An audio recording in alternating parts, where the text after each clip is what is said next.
Hi, everyone. Thank you so much for joining today's webinar. My name is Vicky, and I'll be your presenter today. I've been working in the marketing industry for a number of years now, and my favorite thing about working in marketing is the fact that I get to help small to mid-sized business owners maximize their success. So that is the spirit behind this webinar and all of the trainings that I do. Today's webinar is titled Must Know SEO Info. We're going to go over the secrets to maximizing your company website's Google search ranking. Why Google specifically and not one of the other search engines? Simply put, Google is number one. It's the one that people go to most often when they have a question and they look to the internet for an answer. So much so that Google has become part of our daily vernacular. Much like a facial tissue is called a Kleenex, searching for something on the internet is called Googling it. It's become a verb. Google has so much influence over our day-to-day lives that we may not even realize. We may carry Google in our pocket via our Android phones, or even if you have another mobile platform, you probably still use Google products. Some of us even use them in the office on a day-to-day basis. And with things like Google Home, we now have it literally in our houses. Google is kind of everywhere. What is SEO and why should I bother? SEO stands for Search Engine Optimization. It is the multidiscipline process of optimizing a website to rank high in organic search results. Sounds a little technical, but we'll break it down.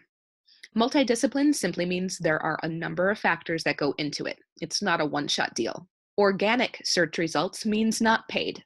If you think back to the last time that you searched for a product on Google, the first couple of results were probably sponsored or ads.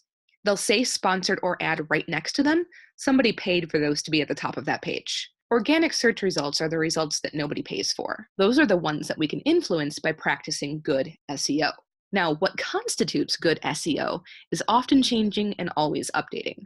Google updates their SEO algorithms, the way that they rate and rank your website and your content, hundreds of times every year. It's impossible to keep track of every single little change, but practicing good SEO in general will result in better search rankings.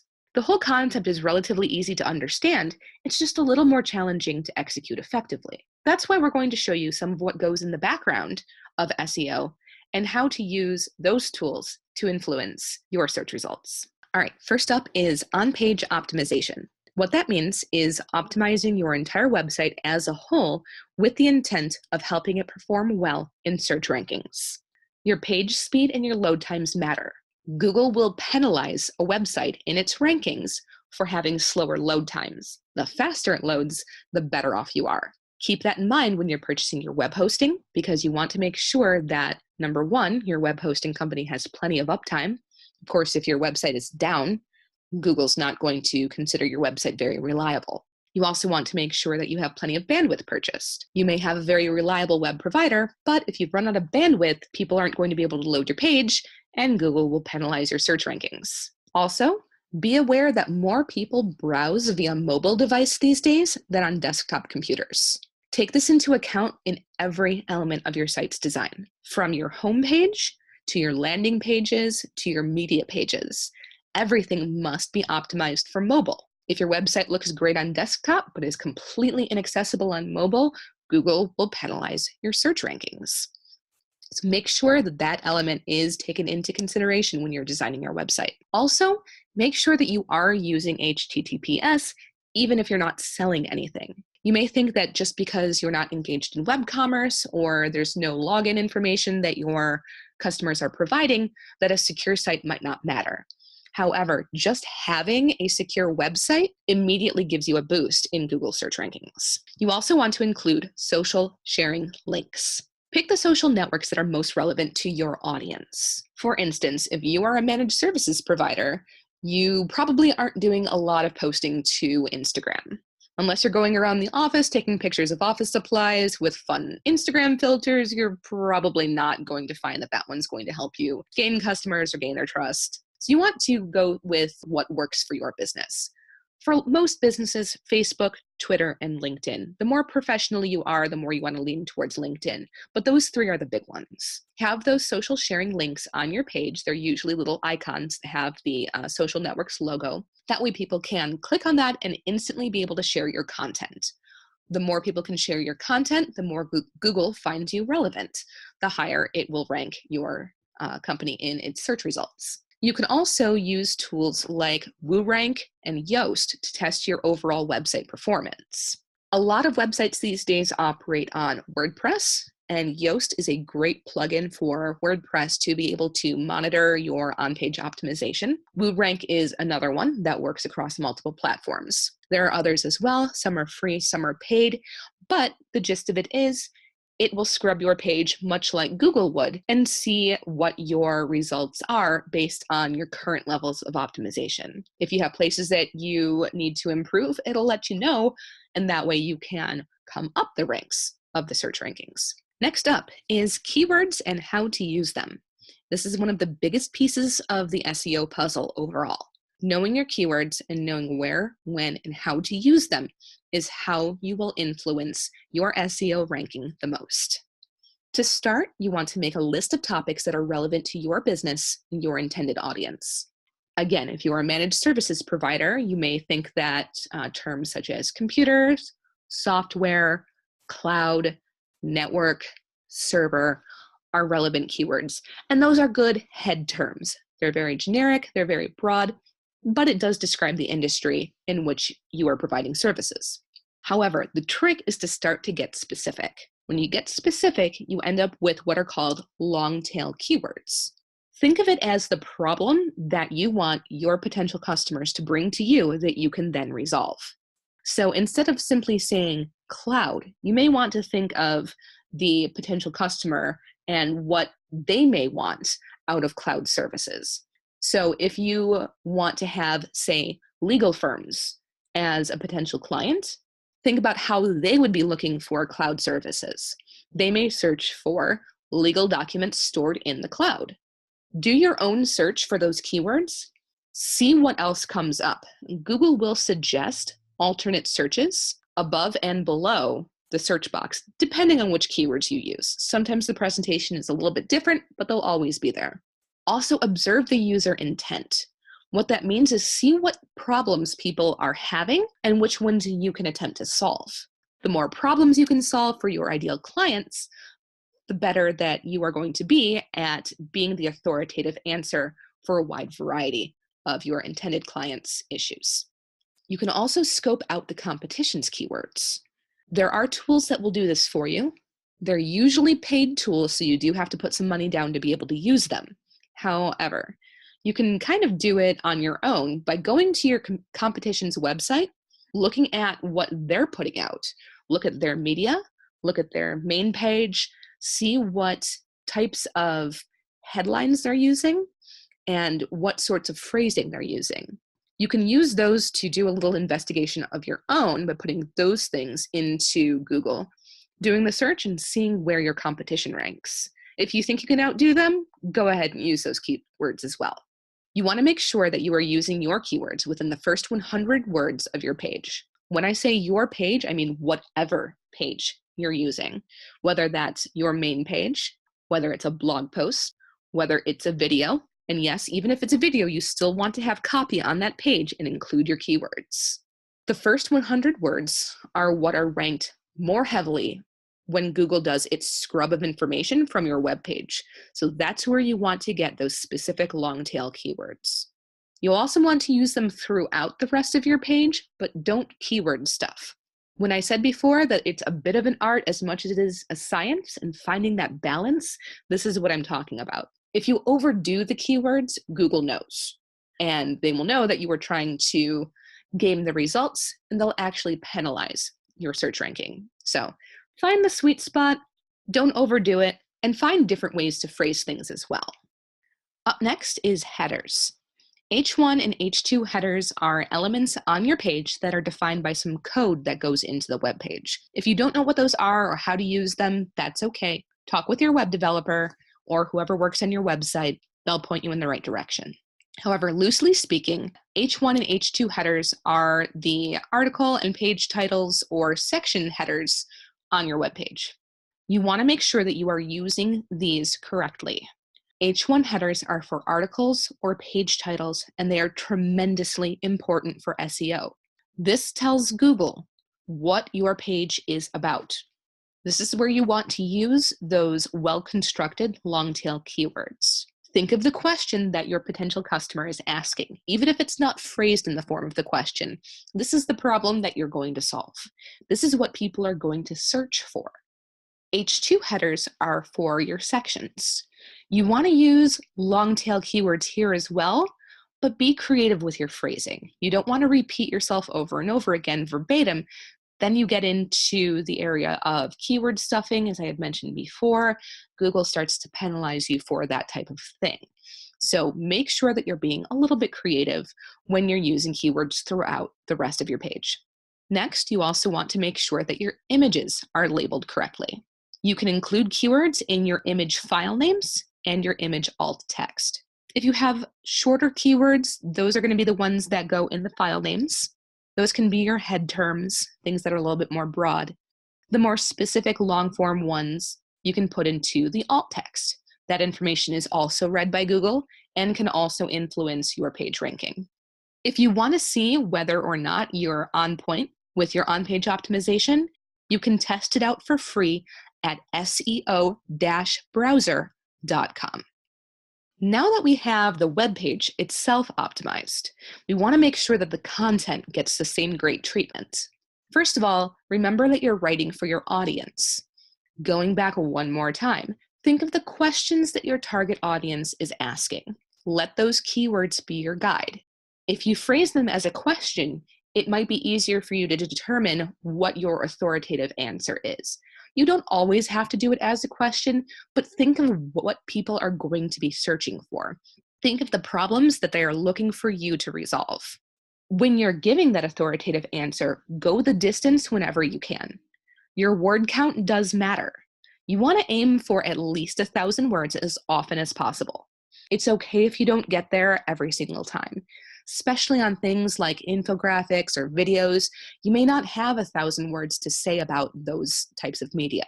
Don't sacrifice quality for word count. If you don't have the words to say, don't say them.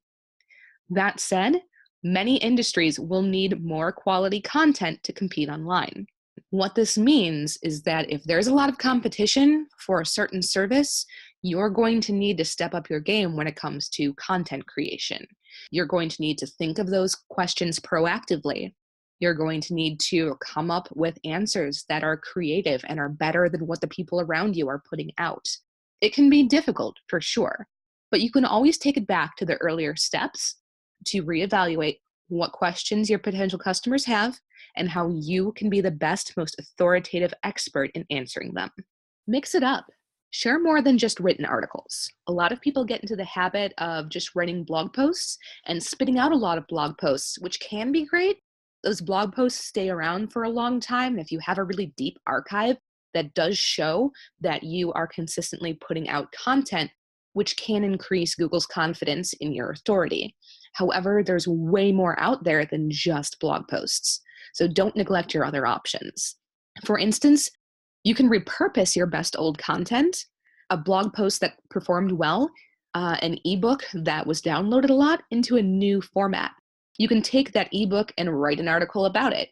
You can take an article and create a video about it. You can take a video and do an infographic about it. Mix it up, keep it fresh. It doesn't matter if the information itself is tried and true. There's very little that's brand new out there on a day-to-day basis. That doesn't mean that you can't be creative and present it in a new light. Now that you have great content, make sure that you're writing great meta descriptions. Meta descriptions are the flavor text that shows beneath the link in a search result. If you look at the graphic that we have on screen, you can see a few examples. Everything that's highlighted in yellow is the meta description. The one at the very top is very warm and very conversational, whereas the second one is just full of a bunch of keywords. So you can kind of see the difference and you can see what sort of influence a meta description might have. Google does state that the meta descriptions are not a ranking factor. There is some dispute on whether or not it actually does have an influence, and whether or not it has an influence today has no bearing on whether or not it may be an influence in the future. Like I said, things change. However, the text that shows in the SERP, which is the search engine result page, can compel people to select your search result. If it gives you an edge, why not use it? It's right there. It looks nice. It's easy to do. All you have to do is write conversationally and aim to catch the viewer's attention. There's a 300 character max limit, so it's not a lot to write. You do want to make sure that you're using it on every single page of your website. People may use a search term that pops up on a blog article that isn't necessarily one of your most popular pages. However, if you have a meta description on every single page, they'll get a good feel for what kind of content to expect on the rest of your website. You can try plugins like Yoast, which I mentioned earlier, if you're running WordPress, for assistance with writing great meta descriptions. It'll actually rank the meta description for you and tell you right there in the plugin whether or not it's going to be something that is a positive influence for your page. All right, moving on to links and how to use them. You may say, hey, I know what links are. We don't need to define those. Well, there's a couple of different kinds. There's internal linking and there's external linking. Internal links is links to other pages, articles, or media within your own site. If you are truly the authority in your area of expertise, one article that you write will probably reference some other information that you have elsewhere on your page. Try to get 2 to 3 internal links per page. One, it proves that you really do know what you're talking about, and you've known what you're talking about for quite some time. 2, and more importantly, it gives reason to people to stay on your site. It's going to get them to click through to other pages. They're going to stay there longer. Click-throughs and time spent on page are very, very important for your search ranking. External linking is linking to authoritative quality pages outside your website that have relevant information. You want to be very, very selective about these links that you choose because the quality of the links reflect on the quality of your site. You don't necessarily want to link to a small blog because that may not be something that Google considers to be authoritative. Links to news articles or Wikipedia or other well-known web pages with a lot of influence are better to use because it shows Google that you're drawing your information from reputable sources. Makes you look like a reputable source in turn. Backlinks are the holy grail. And of course, they're the most difficult to obtain. So backlinks are when you link to an outside page and they link back to you. So external linking is just one way, whereas backlinks go in both directions. A lot of people try to get backlinks to very popular web pages, and it's difficult because the authors and the people who write for those big pages probably don't necessarily have time to review your content and see if you're worth them putting their seal of approval on. So how do you get those backlinks? Couple of options. First is writing case studies on the products that you use, especially if you've had spectacular results, and you can share with your vendors and your partners.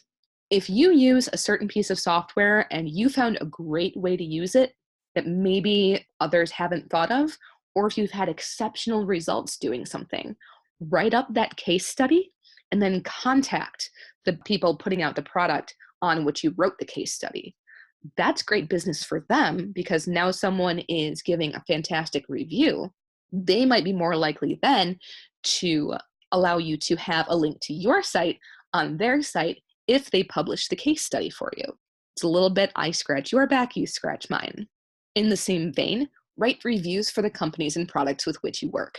Go to Google, go to Yelp, go to social media, do other searches for other types of review websites. There's more than just those out there. If you take the time to write those reviews, your name goes on it, make sure your company name is somewhere in the information as well, and suddenly you have a backlink. Those types of things require you to maybe put a little bit of pressure on the other person. It depends on them being responsive to what you're giving them. Another good way to do this is to build genuine relationships, both online and off. Whether this is with customers, clients, whether this is with vendors with whom you are the customer or the client, or if it's with someone in your immediate community. This can also include the media. If you become someone that they know and they can trust, they're going to be more likely to put your name on something when they need to give information on a topic they know that you're the expert on. You can also volunteer to speak at groups in your area. whether it's Chamber of Commerce or if it's educational groups or even hobby groups that you might be interested in. Volunteer to give talks at those groups, whether it's on something that is directly involved with your business or something that's only tangentially involved. Getting your name and your face out there, building genuine relationships with people will build that trust so that they will be more inclined to give recommendations to you and to put that information on the internet where they can backlink. Now we're starting to talk about how to gain an edge. What can you do that's going to put you over the top? First up, reviews, reviews, reviews. Positive user reviews influence SEO ranking. Some people will claim that it doesn't. The evidence says otherwise. Google Business and Yelp reviews are the most popular and the most widely used. But as I alluded before, they're not the only ones out there. Do a search for your business type and your location to see if anybody's using any other review sites.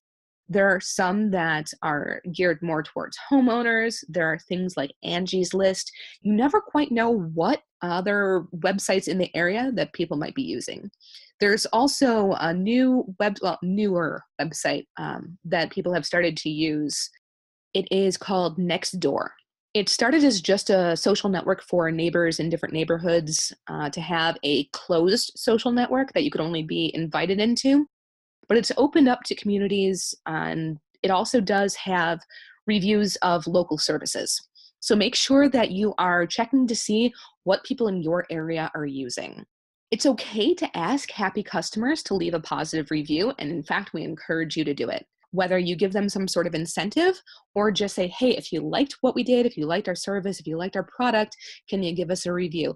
A lot of times if people had a really good experience, they want to tell other people about it. Sometimes they just need a reminder to go do it. Sometimes they just need to know, where you prefer to have a review left. Go ahead and make that outreach. Just don't nag people about it.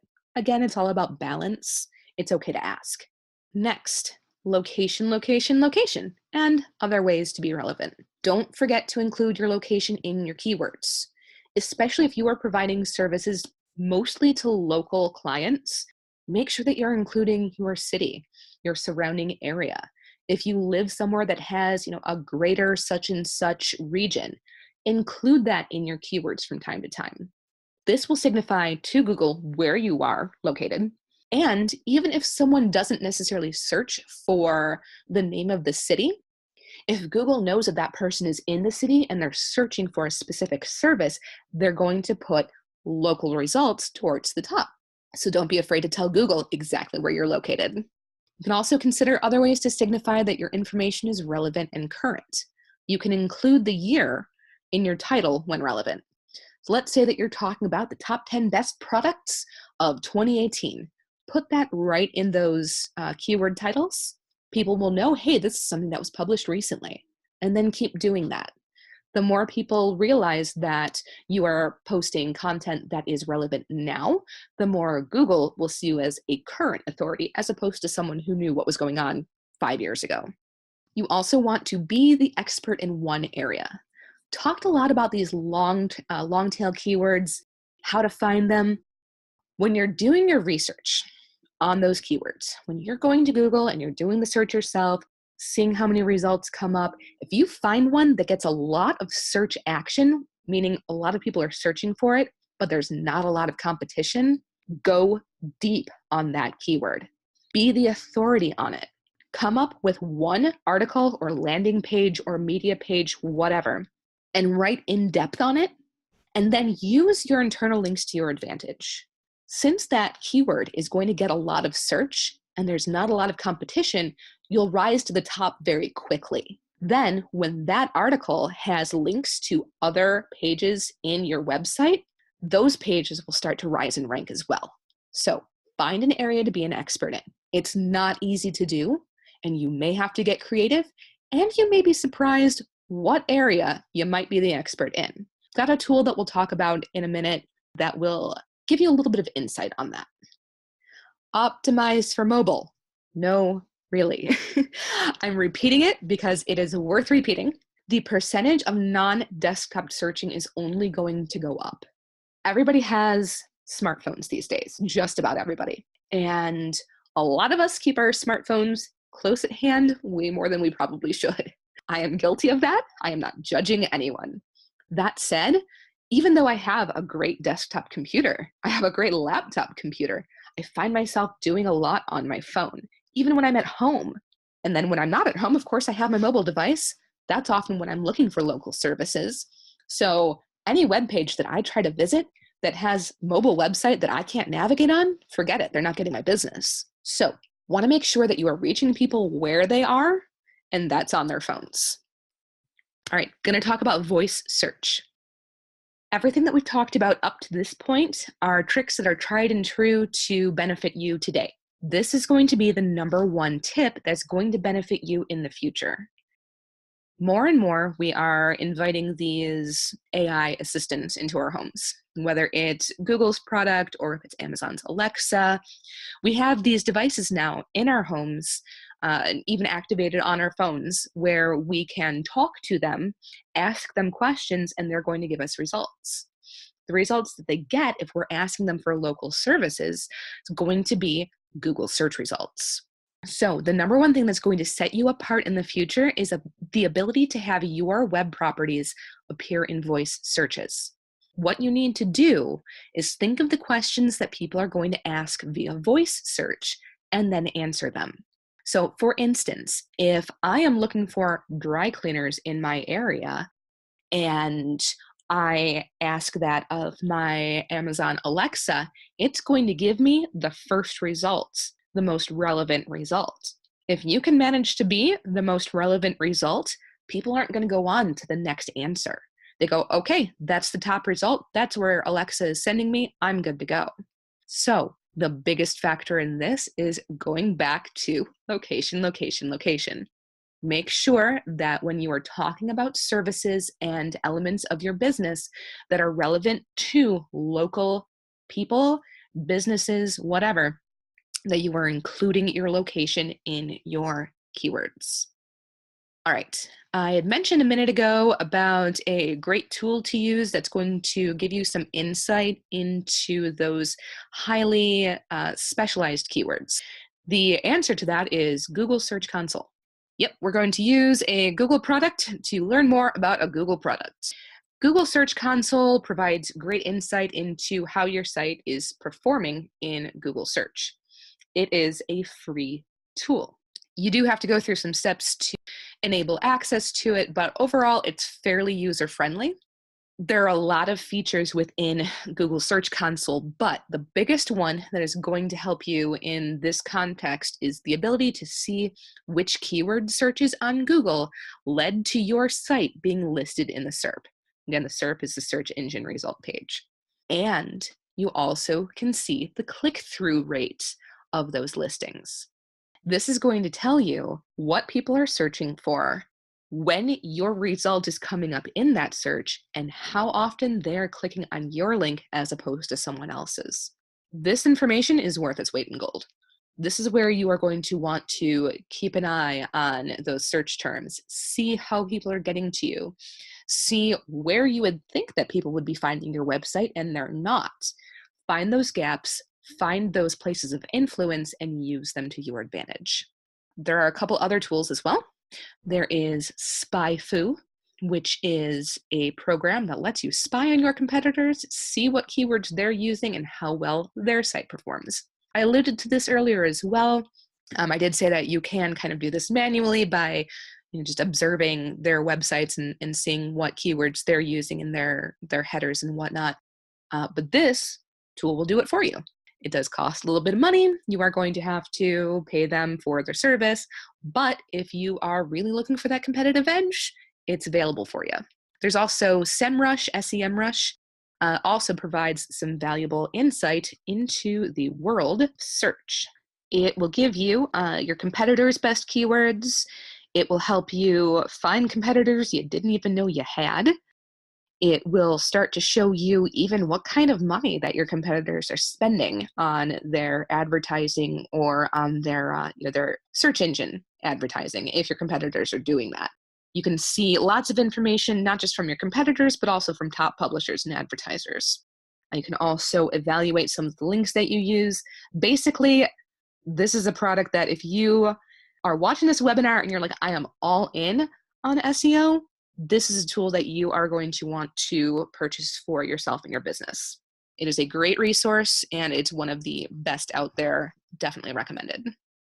You can also utilize other great resources, that are out there that are not necessarily tools that will analyze your website. Neil Patel is a fellow who has a website that gives daily information on SEO and general search topics and a bunch of other marketing type topics.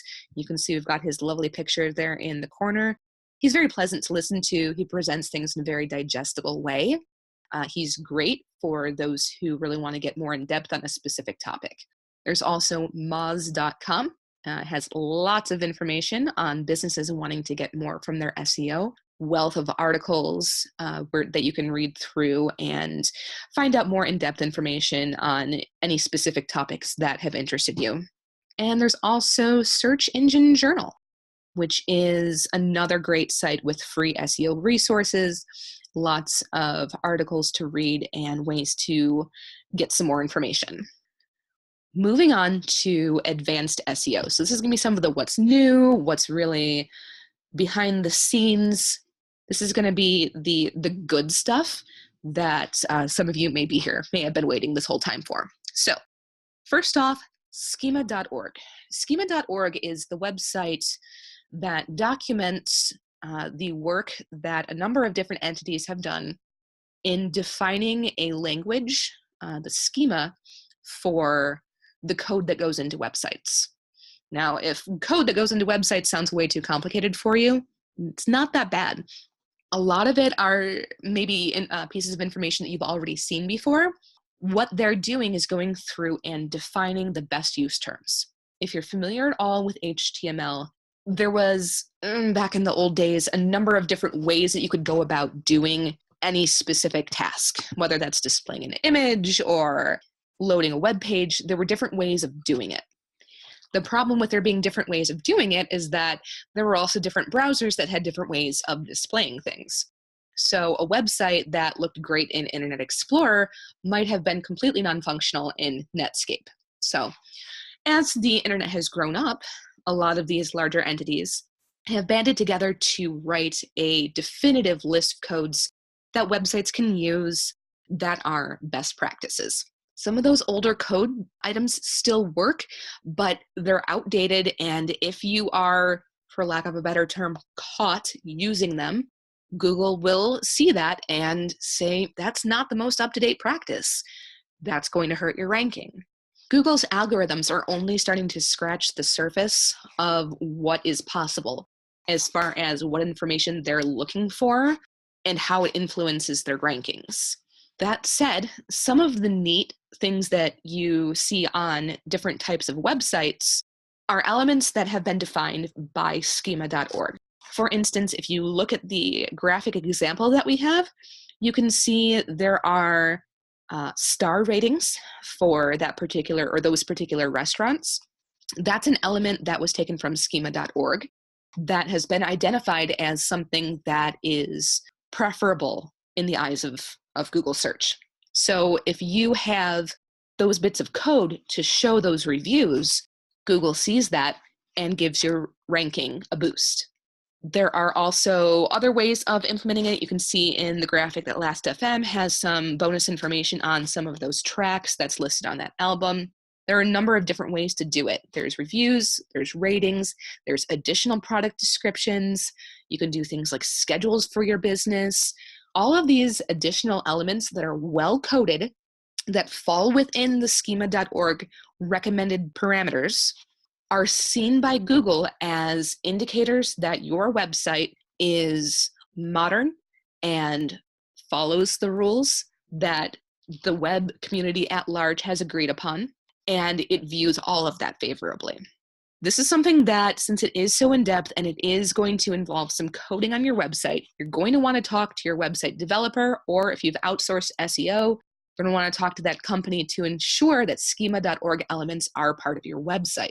Word of caution, you want to make sure that if you've already implemented some of this, that the code is compliant with the schema.org parameters. If you start using things incorrectly, Google will negatively impact your score.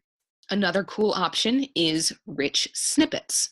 Rich snippets are search results that include ratings, reviews, images, video content, and more. They stand out from the other search results because the search engine has more data about the site, so it can pull some of those images, ratings, and reviews and put it right underneath the search result, like you see in the graphic on the screen there. It is something that can be used in conjunction with some of the other elements, or it can be well used on its own. This is something that you would want to set up using the structured data found in the Google Search Console. When you find that a certain search term is bringing people to a specific blog article or media element, rich snippets may be something where you want to have that code included on those pages so that the search result is even more greatly enhanced. People also ask.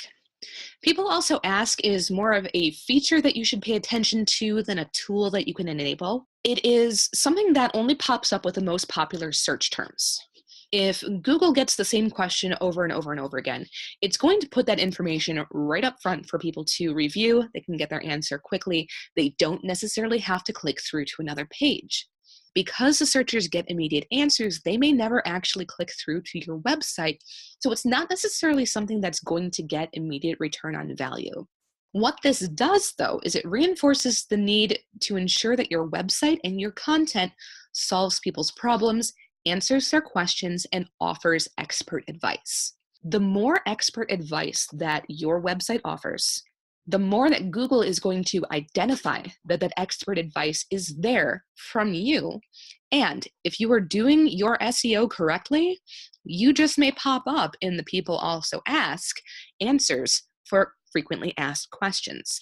It's a great benchmark to see whether or not your SEO strategy is working. It can also give you an example of a way to improve on your SEO, especially if you ask a generic question about your field of expertise and you see a competitor's answer, or you see an answer that is just from maybe a major media outlet or other source. That's an opportunity for you to go deep on that topic. The more you can speak authoritatively on those types of issues, the more you are going to benefit from the people also ask feature. The big catch here, earlier in the presentation, I have mentioned that you don't necessarily have to phrase things in the form of a question when you're writing articles or blog posts or so on and so forth. To show up in People Also Ask, you do have to specifically be answering a question. So this is where asking those questions, identifying questions that your potential clients are going to ask, and then going deep on them benefits you in SEO terms. And let's talk about social media. Social media is a hot topic. Lots of people use it, and a lot of businesses don't necessarily think that there's any value in it. However, I am here to tell you that social media does play a role in SEO, and social content will affect your ranking. When someone shares an article from your website onto social media, this creates what is called a social indicator. There is information in that link that tells Google where the poster originally found that information. It can also tell Google how many times that information has then been reshared. So these social indicators can build and grow, and the more things are getting shared, the more relevant Google will consider your content. This is why reviews from social sites do matter. If someone searches for your business name, there is a good possibility that if you have a Facebook page, that your Facebook profile could come up. Or if you have a LinkedIn company page, that may show in the search results. If those reviews are positive, that's good news for your company. That's why it's good to seek out those positive reviews on a number of different avenues. Consider also that social media channels are their own search engines. You can go into Facebook, do a search for a local business, and get a result. That's a search engine. You may not think of Facebook and Twitter and even things like YouTube as search engines, but it may not be the same type of search as you would do on Google, but you are still finding out information on a company. Neil Patel has a great article called Social is the New SEO, where he goes really into depth on this topic and how to use it to your advantage. It's definitely excellent extended reading. Highly recommend it, even if you don't check out anything else. That is one that I feel like a lot of businesses are overlooking right now. There's been some negative impact in recent Facebook changes on how successful social media marketing is for small businesses. This type of thing shows you why it's still relevant and why it's still worth your time and why neglecting social media can still cause a negative effect for your company, which of course we don't want. And we're just about there. So in conclusion, here's the most important things to take away from our discussion today. First of all, the days of a long list of your services are over. You don't need to have every single thing that your company does listed on your webpage. What you have today is an optimized web page with content that's optimized for today's audience. Keywords are used intelligently and accurately so that you are answering the questions that your customers are asking. You are solving the challenges that your potential clients have. And because you are going offline and interacting with people in your community, as well as reaching out online to both individuals and businesses and the media, you now become a valuable resource to those people. You become the expert in your field in their eyes. If you have gone through all of this and you feel like it is more than you can handle, or you are still lost and you just don't have time, feel free to find a great web marketer. We are out there. We want to help you. This is something that does require a bit of finesse to do successfully. If this excites you and you want to run with it, fantastic. We are here to support you as well. But don't feel bad if it is something that you decide that you want to outsource, because as you've seen here, man, we can go on for quite some time talking about how SEO can impact your business. And that's it. Thank you so much for watching. If you do have any questions, please send an email to questions@seowebinar.net. We are more than happy to answer any outstanding questions that you have and give you the information that you need to succeed at SEO